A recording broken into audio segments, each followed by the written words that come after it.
Anti-government protesters and police clashed again in Istanbul after a Turkish court jailed the city's mayor, Ekrem İmamoğlu, pending trial on corruption charges.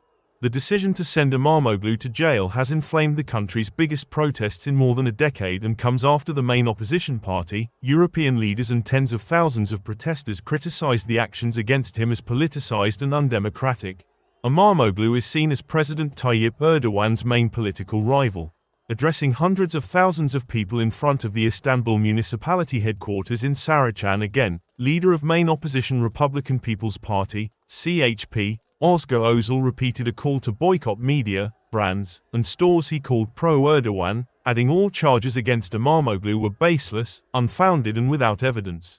Turkish President Tayyip Erdogan said that protests over the jailing of Istanbul's mayor had turned into a movement of violence and said the main opposition party would be held accountable for injured police officers and damage to property.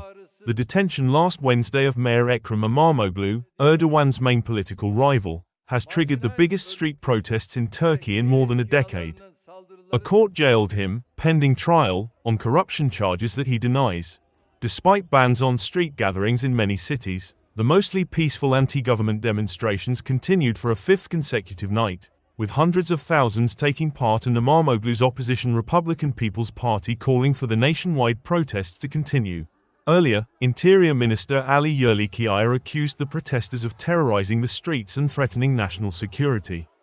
He said 1,133 people had been detained during 5 days of protests and that 123 police officers had been injured.